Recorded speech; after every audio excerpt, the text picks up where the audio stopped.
The lighthouse had stood for over 100 years, but tonight might be its last night. Thomas held the letter in his hands, the paper trembling slightly. The lighthouse will be decommissioned. A modern automated system will replace it. This can't be true. His heart sank. After all these years. The sea crashed against the cliffs, as if it had always known something Thomas did not. Every evening, Thomas climbed the spiral stairs the way his father once had. His hand brushed the old brass railing, fingers tracing the familiar grooves. "Respect the light," his father had said, "and it will respect you." He lit the lamp, watching the golden beams stretch across the dark waves. Far away, a cargo ship moved slowly, unaware of the rocks hidden in the stormy night. Machines would not warn it. Satellites would not save it. Thomas stared at the horizon. The wind was changing.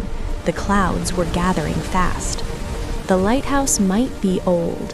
The government might call it useless. But the sea had its own plans.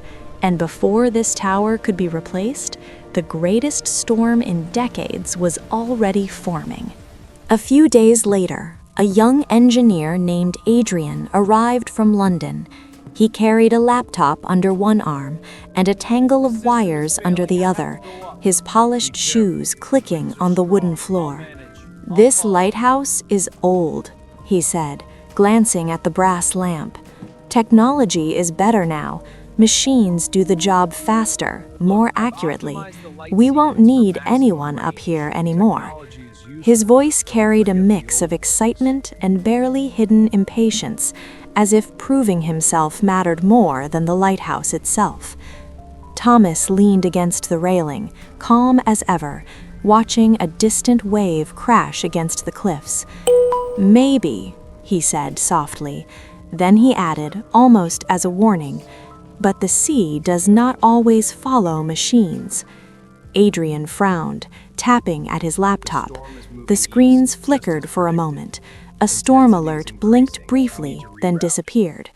He looked up at Thomas, a half smile of doubt forming. "It's fine," he said, forcing confidence. "We'll test the automatic system tonight." Outside, the wind shifted. Dark clouds gathered slowly along the horizon. The lighthouse lamp cast long shadows across the room. Something felt off, and both men knew the night ahead would test more than technology. Lightning split the sky. The sea roared. Thomas knew something was very wrong. Adrian ran around the lighthouse room, his wires all tangled. His laptop flickered and went dark for a moment. This can't be happening," he shouted. He almost knocked over a lamp. Sweat ran down his face. "We should have listened." Thomas stayed calm. He climbed the spiral stairs quickly, his hand sliding along the cold brass railing like he had done hundreds of times before. Outside, the wind screamed. Huge waves smashed into the rocks. Rain pounded the windows. The sea had come alive. At the top, Thomas lit the giant lamp by hand.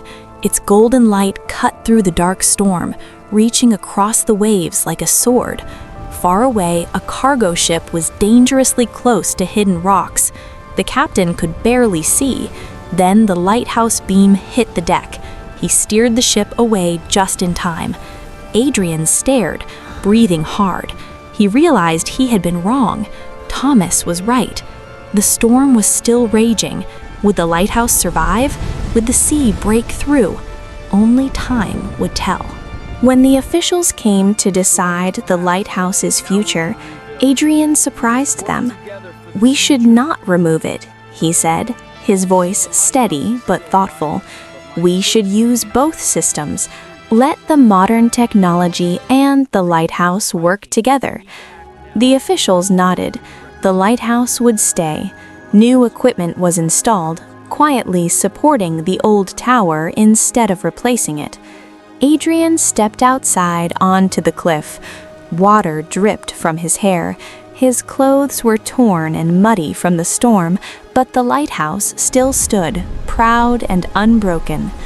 Waves still crashed against the rocks, but now they seemed smaller, tamed by the light. He walked toward the lamp room. His fingers brushed the old brass railing, the same one Thomas had touched for decades. For the first time, Adrian truly understood the value of experience, patience, and tradition. Thomas joined him, smiling faintly. They looked out over the calm sea. In the distance, a ship moved safely through the channel, guided by the lighthouse's steady beam.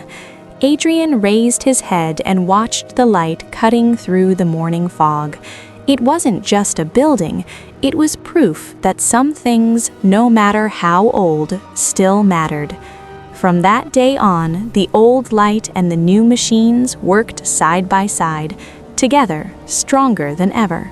Years later, the lighthouse still shone its steady light across the northern cliffs. Ships moved safely through the water it had guided for over 100 years, their lights reflecting on the calm sea. Adrian often stood on the cliff, feeling the cold wind on his face. He touched the old brass railing, remembering Thomas's words. New machines were fast and shiny, but the lighthouse had taught him that real strength comes from lasting through time. Some things grow stronger as they get older. Some lights never go out, no matter how old they are.